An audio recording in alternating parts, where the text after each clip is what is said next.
नमस्कार, मैं हूं सुनील बॉबी और आप इस समय देख रहे हैं अपना खास कार्यक्रम बिहार समाचार। जहां बातें करते हैं बिहार की, खबरें होती हैं बिहार की। बिहार के खबरों के साथ साथ देश दुनिया में क्या कुछ चल रहा है, तमाम खबरों से आपको कराते हैं हम अपडेट।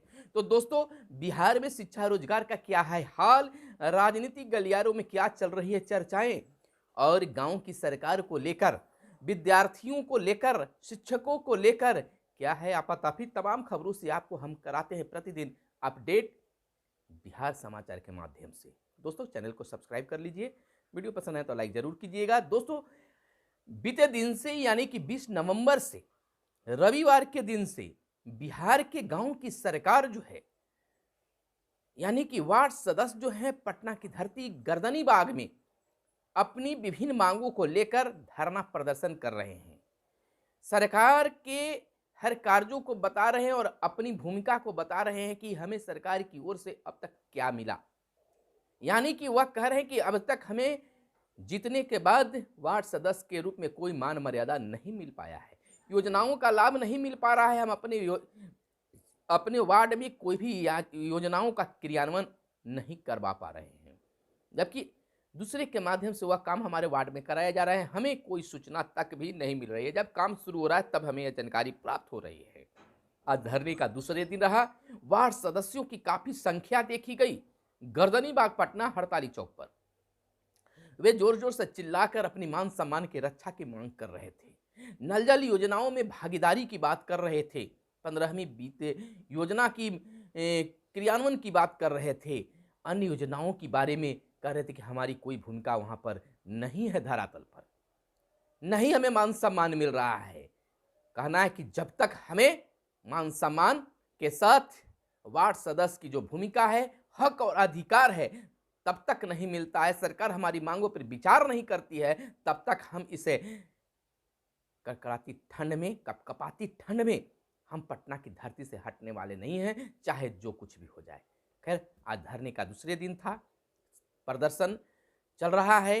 अब अनिश्चितकालीन वार्ड सदस्य संघ के प्रदेश अध्यक्ष गिरीश कुमार ने साफ शब्दों में कहा है कि यह अनिश्चितकालीन धरना प्रदर्शन रहेगा। जब तक हमारी मांगों पर विचार नहीं होगी तब तक हम धरना पर बैठे रहेंगे। उन्होंने यह भी कहा है कि हम अपनी मांगों को संवैधानिक रूप से रखेंगे और रख रहे हैं, और शांतिपूर्ण हम अपना धरना चौक पर यानी हड़ताली चौक पर हम लोग बैठे हुए हैं, गर्दनी बाग में बैठे हुए हैं। हम लोग कोई भी ऐसा काम नहीं करेंगे जिससे वार्ड सदस्यों के मान सम्मान का अहित हो सके। उन्होंने कहा है कि सरकार के समक्ष अपनी मांगों को हम शांतिपूर्ण ढंग से रख रहे हैं और आगे भी इसका ख्याल रखेंगे। तो दोस्तों, दूसरी खबर हम आपको बता दें शिक्षा विभाग से, कि जहां शिक्षा विभाग बिहार के सभी शिक्षक संगठनों को बैठक शिक्षा मंत्री प्रोफेसर चंद्रशेखर के नेतृत्व में बुलाकर की गई और सभी शिक्षक संगठनों से मांगों को जाना गया, समस्या को जाना गया और कहा गया कि शीघ्र इस पर निवारण करेंगे। कहा गया कि कई नियमों को बदलने की बात शिक्षक संगठन के द्वारा कहा गया, तो कहा कि उस पर हम विचार करेंगे। तबादला की बात की गई, प्रमोशन की बात की गई, तमाम चीजों पर शिक्षा मंत्री ने कहा कि इस पर विचार चल रहा है और शीघ्र ही इसका लाभ शिक्षकों को मिलेगा। वहीं अब शिक्षा विभाग बिल्कुल टाइट में है। पहली खबर हम आपको बता दें कि शिक्षा विभाग के द्वारा जारी किया गया है कि अगर कोई भी शिक्षक बिना सूचना के विद्यालय से अनुपस्थित पाए जाते हैं तो उस दिन का उनका वेतन की कटौती कर दिया जाएगा। यह मापदंड तय कर दिया गया है कि बीओ जो है कितने दिन महीने में विद्यालयों की जांच करेंगे अपने प्रखंड क्षेत्र में, जिला शिक्षा पदाधिकारी कितना करेंगे और जिला कार्यक्रम पदाधिकारी डीपीओ साहब कितना कर पाएंगे। यानी कि लगातार जांच की दौर, विद्यालयों की निरीक्षण की दौर रख दिया गया है और उस स्थिति में अगर कोई भी शिक्षक बिना सूचना के अनुपस्थित पाए जाते हैं तो उनका एक दिन का वेतन काट दिया जाएगा। जहां सरकार की ओर से बैगलेस शनिवार चलाया जा रहा है और सफलता भी शायद मिल रही है, तो दूसरी ओर एक आदेश शिक्षा विभाग के द्वारा जारी किया गया है। शिक्षा विभाग ने सभी जिला शिक्षा पदाधिकारी को अब टास्क सौंप दिया है। बच्चों की उपस्थिति 60% से कम तो शिक्षकों पर कार्रवाई होगी। अगर जिस विद्यालय में 60% अगर बच्चों की संख्या है तो वहां के शिक्षकों पर कार्रवाई होगी। स्कूलों को सुधारने के लिए जिम्मेदारी तय हो गई है। 75% उपस्थिति होगी अब अनिवार्य, तब बच्चों को मिल पाएगा इसका लाभ। अब बेस्ट प्लस मोबाइल ऐप से होगी अब मॉनिटरिंग। मोबाइल ऐप को लॉन्चिंग भी कर दिया गया है और इसके माध्यम से अब जो है विद्यालयों पर नजर रखी जाएगी। 10,000 से अधिक शिक्षक कर रहे हैं बीएलओ का काम। इस पर भी सरकार को ध्यान देना चाहिए कि स्कूलों की स्थिति को सुधारने से पहले शिक्षकों को गैर शैक्षणिक काम से दूर रखनी होगी। आपको बताते चलें कि कहा गया है दीपक कुमार सिंह, अपर मुख्य सचिव शिक्षा विभाग के द्वारा कि स्कूलों में बच्चों की उपस्थिति को लेकर सरकार बेहद गंभीर है, इसलिए प्राचार्य और शिक्षकों को यह दायित्व सौंपा है। वे इस दिशा में पहले से प्रयास करते भी रहे हैं। दरअसल यह दायित्व सौंपकर शिक्षकों को सजग करना इसका मकसद है। शिक्षक बच्चों के आदर्श होते हैं, लिहाजा उनकी बातों को बच्चों पर सीधा असर होता है। बिल्कुल, शिक्षक जो कहते हैं वह बच्चों पर सीधा असर पड़ता है, लेकिन कई ऐसे नियम हैं सरकार के जो शिक्षकों के बातों को भी दरकिनार करता है, यानी बच्चे उनके बातों की अवहेलना भी करते रहते हैं। और इधर हम आपको बता दें कि राष्ट्रीय पुरस्कार के लिए 98% पंचायतों की दावेदारी। राष्ट्रीय पुरस्कार के लिए 98% पंचायतों की दावेदारी। 9 विषयों में मिलेगा पुरस्कार, 8 राज्यों की 100% दावेदारी। बिहार की करीब 95% पंचायतों ने राष्ट्रीय पंचायत पुरस्कार 2023 के लिए अपनी दावेदारी पेश कर दी है। यह दावेदारी ऑनलाइन की गई है और केंद्र सरकार की पंचायती राज मंत्रालय द्वारा पुरस्कार के लिए तय सभी विषय यानी थीम में अपने राज्य के पंचायतों ने राष्ट्रीय पुरस्कार की होड़ में खुद शामिल किया है। और इधर हम आपको बता दें कि वंदे भारत में बिहार के लोक नृत्यों का दिखेगा जलवा। वहीं हाउसिंग फेडरेशन के अध्यक्ष बने विजय।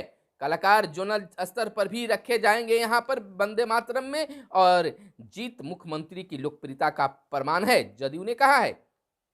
जदयू की जीत रोजगार सृजन पर युवाओं की मुहर। ललन सिंह ने कहा है कि जदयू की जीत रोजगार सृजन पर युवाओं की मुहर लगी है, यानी कि जिस प्रकार से रोजगार बिहार में मिल रहा है तो युवा खुश हैं और उस पर मुहर लगा दिया है कि सरकार अच्छी है। और 6 जिलों में न्यूनतम तापमान नीचे आया है। लगातार बिहार के तापमान नीचे गिरते जा रहा है, ठंड बढ़ते जा रहा है। और राज्य के 10,000 से अधिक शिक्षक कर रहे हैं बीएलओ का काम। बिल्कुल यह सही बात निकलकर पहली बार आया है कि शिक्षक ही बीएलओ काम कर रहे हैं, अन्य गैर शैक्षणिक काम कर रहे हैं। सरकार सोच रही है, शिक्षा विभाग चाह रही है कि हमारा शिक्षा व्यवस्था और सुदृढ़ हो। तो यह कैसे संभव है? आप गैर शैक्षणिक काम भी कराते रहें और शिक्षकों पर दबाव भी बनाते रहें। प्रधान सचिव के आदेश के बाद भी शिक्षक डिप्टेशन पर हैं, यह भी जग जाहिर है। कई बीडीओ साहब के कार्यालय में तो कई बीओ साहब के कार्यालय में तो कई जिला स्तर के कार्यालयों में पदस्थापित नहीं कर सकते हैं, उनको रखा गया है, डिप्टेशन में रखा गया है। तो नियमों की धज्जियां उड़ रही है। जिन साहब के कलम से अब आदेश निकलता है उन्हीं साहब के अन्य कार्यालयों में शिक्षकों को डिप्टेशन में रखा जाता है। और इधर हम बता दें कि पुलिस अफसरों और जवानों की आज बदल जाएगी वर्दी। डीजीपी एसके सिंघम के आदेश पर मुख्यालय ने 21 नवंबर से शीतकालीन वर्दी धारण करने का पत्र जारी किया है। 21 नवंबर से 15 मार्च तक लागू होगा यह आदेश। अंगोला की शर्त होगी वर्दी का हिस्सा और एकरूपता बनी रहे, इसके लिए आदेश। और प्रभात पे भी स्वच्छता कार्यक्रम आयोजित। और मुजफ्फरपुर और पूर्णिया में खादी मॉल का निर्माण शुरू। विशेष अवसरों पर दी जा रही है छूट। और बिना सूचना के अनुपस्थित रहने पर कटेगा वेतन। हर माह जिला स्तर तक स्कूल का निरीक्षण करने का शिक्षा विभाग ने आदेश जारी कर रखा है। बिहार में 6 लाख लीटर दूध का प्रसंस्करण के 2 प्लांट तैयार, यानी कि 1 लाख किसानों को लाभ होगा। राज्य भर में 3 यूनिटों का उद्घाटन करने की तैयारी में पशु एवं मत्स्य संसाधन विभाग जुटा हुआ है। और इधर निधन पर सीएम ने किया शोक प्रकट। मुख्यमंत्री नीतीश कुमार ने झारखंड विधानसभा के पूर्व उपाध्यक्ष डॉक्टर सब्बा अहमद के निधन पर शोक प्रकट किया है। वहीं डीजी विनय की पत्नी की भी निधन हो गई है। डीजी की पत्नी के निधन पर शोक जताया गया है। आनंद मोहन की रिहाई के लिए गंभीर गंभीरता दिखाने की बात आई है और फिल्मकारों को बिहार में शूटिंग के लिए न्योता दिया गया है। पीयू छात्र संघ चुनाव में जदयू का परचम आनंद मोहन बने अध्यक्ष। और इधर कुछ और बातें हटकर कर ले कि यानी कि ईरान के सामने इंग्लैंड की मजबूत चुनौती, खेल में भारत ने भी चढ़ रहा फुटबॉल का बुखार, भारत में भी चढ़ रहा है फुटबॉल का बुखार, टीमों की जर्सी और झंडों की बिक्री बढ़ गई है और सूर्य के दम पर टीम इंडिया को अजय बढ़त और महिला विधायकों की संख्या तिगुनी बढ़ी पर पुरुषों से काफी पीछे है। गुजरात विधानसभा चुनाव की बातें निकल कर आई है। लिव इन रिलेशनशिप में रहना अपराध नहीं है, यह बात सामने आई है, हक हुकूक की बात है। और गुजरात में बंदरगाह समृद्धि के द्वार बने मोदी का यह बयान आया है।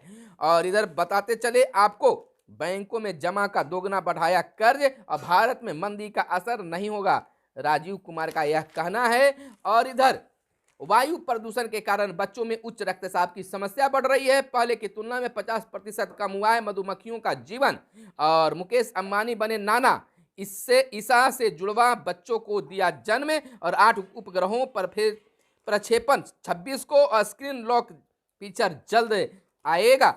और एक बड़ी सनसनीखेज जो इन दिनों चल रहा है आफताब की, यानी कि श्रद्धा हत्याकांड की, तो दिल्ली पुलिस ने मामले की गुट्टी सुलझाने के लिए 4 राज्यों की जांच की। बरामद खोपड़ी को डीएनए जांच के लिए भेजा गया है। आफताब के सुराग पर तालाब में मानव खोपड़ी मिली। जैसा कि जान रहे हैं कि आफताब ने श्रद्धा को 35 टुकड़े कर फ्रिज में रख दिया था। यह भी देश भूला नहीं है, लगातार इस पर भी चर्चा चल रही है, जांच चल रही है। दिल्ली पुलिस ने सबूत जुटाने के लिए आफताब के फ्लैट में सीन रिकॉर्डेड किया है, यानी कि 4 लोगों के बयान भी आए हैं। तो इस तरह से अभी भारत में इस तरह की देश स्तर पर खबरें चल रही है, लोग भूल नहीं पा रहे हैं। तो आज की यह थी तमाम ताजा और बड़ी खबरें जो आपके लिए काम की खबरें हो सकती थी। तो हमारे साथ बने रहिए, फिर मिलते हैं अगले वीडियो में, तब तक के लिए दीजिए इजाजत। धन्यवाद। जय हिंद, जय भारत, वंदे मातरम।